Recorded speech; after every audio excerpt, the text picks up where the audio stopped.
இன்னைக்கு இந்த பயிற்சிகளோட அல்லது ஒரு ஆன்மீகத்தோட நோக்கம் என்ன? பாபுஜி மகாராஜ் அவருடைய 10 நியமங்களில் 3வது நியமமாக சொன்ன மாதிரி, ஆன்மீகம்னா ரொம்ப ஒரு ஒரு டிஃப்ரெண்ட்டாக பார்க்கணும், தேடுதல். நம்ம எதை தேடுறோன்றது நம்ம தான் முடிவு பண்ணோம். விஞ்ஞானிகள்லாம் ஆன்மீகம் அப்படின்ற ஒரு கான்செப்டை ஒரு ஒரு விஷயத்தை கண்டுபிடிக்கிறதுக்காக தேடினாங்க. ஏன்னா நீங்களே இங்கிலீஷில் மெடிடேஷனுடைய டெஃபினேஷன் எடுத்து பார்த்தீங்கன்னா, about that which you think continuously, எதை பற்றி தொடர்ச்சியாக எண்ணுகிறீர்களோ அது தியானம்னு வெப்ஸ்டர் டிக்ஷனரி சொல்லுது. அவங்க ஒரு கண்டுபிடிப்பை பற்றி யோசிக்கிறாங்க. இப்போ மேரி கியூரி இருக்காங்கன்னா அவங்க ஒரு கண்டுபிடிப்பை பற்றி யோசிக்கிறாங்க. ஐன்ஸ்டைன் ஒரு கண்டுபிடிப்பை பற்றி யோசிக்கிறாரு. எடிசன் ஒரு கண்டுபிடிப்பை பற்றி யோசிக்கிறாரு. நியூட்டன் தலையில் ஆப்பிள் விழுது, அவர் ஏன் ஆப்பிள் விழுந்ததுன்னு யோசிக்கிறாரு. கிராவிட்டி கிடைக்குது. ஆன்மீகம்ன்றது ஒரு தேடுதல். தேடுதல்ன்றது நீங்கள் ரொம்ப ரொம்ப கம்மியாகவும் தேடலாம், ரொம்ப ரொம்ப பெருசாகவும் தேடலாம். ஏணியில் பல படிகள் இருக்கிற மாதிரி. எண்ணிக்கையே இல்லாத ஒரு ஏணியில் படியில் ஏறி போகிறீங்க.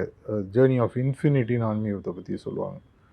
முதல் படியில் நம்ம என்ன தேடுறோம், 2வதுல என்ன தேடுறோம், 3வதுல என்ன தேடுறோம் அப்படின்னா 10வதுல தேடுறவனோட 1வது தேடுறவன் தப்பா குறைவா?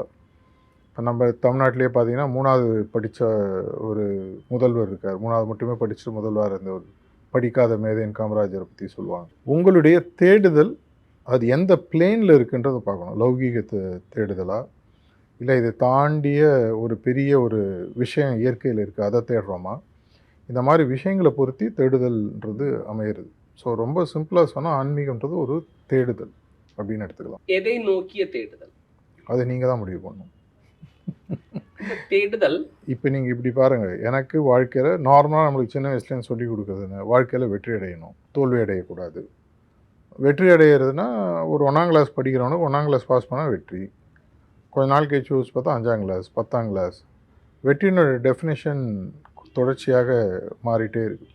அதுக்கு ஒரு எண்ட்லெஸ் ஜேர்னி மாதிரி போயிட்டே இருக்குது, ஒரு முடிவில்லாத பயணம். இதே மாதிரி தான் ஆன்மீகம். எதை தேடுறோன்றது நம்ம தான் தேடணும். சார்ஜி மகாராஜ் இதுக்கு அடிக்கடி ஒன்று பியூட்டிஃபுல்லாக ஒரு எக்ஸாம்பிள் சொல்வார். The mind cannot conceive what the brain doesn't know அப்படின்வார்.